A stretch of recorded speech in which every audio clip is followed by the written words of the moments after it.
The birth of Russia. Okay, we're going to talk about the Russians right now and the birth of Russia, this really, really strong and powerful country that comes to fruition at this time period. First and foremost, if you want to understand Russia, you need to understand the cultural impact of the Byzantine Empire. So what happens is the Roman Empire back in ancient Rome, the Roman Republic, as it started to crumble, okay, the Romans moved their capital from the city of Rome to the city of Istanbul, okay, Byzantium, as it was later known, okay, Constantinople, they put their capital there. Then in 1054, okay, you have the Great Schism where the Roman Catholic Church and the Orthodox Catholic Church split apart, okay, is what happens there. So this point, Western Europe was pretty much Roman Catholic, and they're going to have a large influence. The Roman Catholic Church is on the development of Western Europe.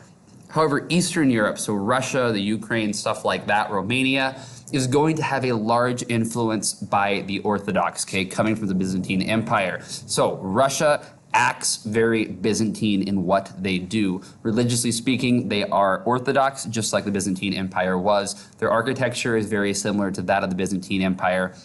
Russia is kind of the leftovers, okay? And really the Byzantine Empire was a continuation of the Roman Empire. So the Russians kind of view themselves as a continuation down the line of the once great and mighty Roman Empire. Now, the other important thing to realize is what is a czar, okay? A czar is simply Russian for Caesar, okay? Caesar, oh, the children outside screaming and having a wonderful good time, okay? Again, as I'm talking about right here, the Byzantine Empire, the Russians are kind of the leftovers. Within the Roman Empire, Caesar was the one who was in charge, okay? To be called Caesar means you are in charge of the empire. This is going to continue within the Byzantine Empire, and the Russians are going to take that as well and call their leader Tsar, which simply is Russian for Caesar. So that is important to understand that connection the Russians are making with the Byzantines and with the Romans. Okay, that's a connection you should be able to make in your head. Hint, hint, be able to explain that. Additionally, it's important to understand that the Tsar is the complete ruler of the Russian state. What the Tsar says goes. Okay, just like within the Roman Empire with Caesar being in charge, the same kind of thing is going to happen here. And this is going to culminate with Ivan the Terrible, Ivan the Fourth, okay? We're going to talk about Ivan the Terrible in just a little bit, but wow, is he a not very good guy, okay? You kind of have to be a bit of a bad guy if you're going to get the name Ivan the Terrible. So, let's move into Mr. Ivan the Terrible, that man right there in the fancy coat, big beard, he's got a cool little walking stick going on right there. Now, Ivan the Terrible lives from 1530 until 1584, so a decently long life, pretty long for as mean as he was to pretty much everyone. Going to be crowned as the first Tsar of Russia at the age of 16. Now, think about this for yourselves. 16, roughly your ages. Imagine you are now in charge of an entire country at 16. Obviously, you can imagine, okay, a lot of stress probably coming along with that. You all of a sudden have a lot of power. No one can tell you what to do, and this is going to lead to a number of terrible things that Ivan is going to do. Hence the name, Ivan the Terrible.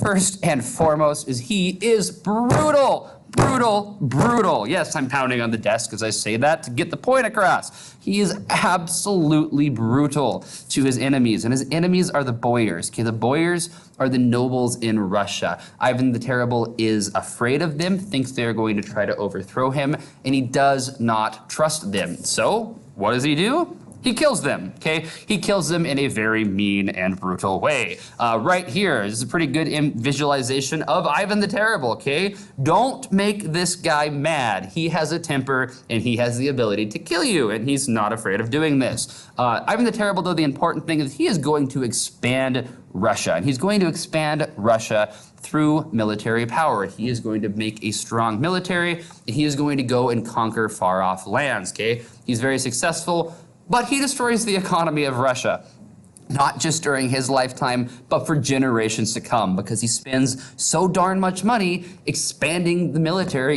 and expanding Russia, really for no gain economically speaking, just because he can, that he destroys the Russian economy for a very, very, very long time. So yes, he did manage to do a number of good things when it comes to getting power, but he also kind of put Russia in the back seat for a number of centuries as a result of his kind of terrible money management skills. Another important thing to realize about Ivan the Terrible is he is a devout Orthodox Christian. Remember, as I was talking about the remnants of the Byzantine Empire, okay, how the Byzantines were Orthodox? Ivan the Terrible, as evil as he was a number of times, was a devoutly Orthodox Christian. He actually ended up building St. Basil's Cathedral in Moscow, which is this one you can see right here. Okay, he built this as a monument to God, as a way of kind of really showing his devotion to the Orthodox Church. Okay, so he built this large cathedral. So I guess you could say he was trying to kind of be a good guy. Yes, he did some bad things, but again, he is focusing on religion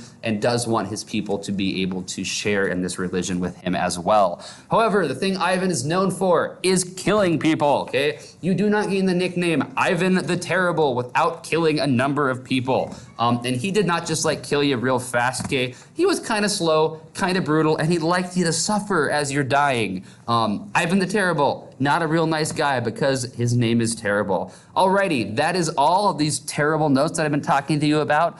Please get a hold of me with any questions you might have. Comment in the sections down below. Have a great day.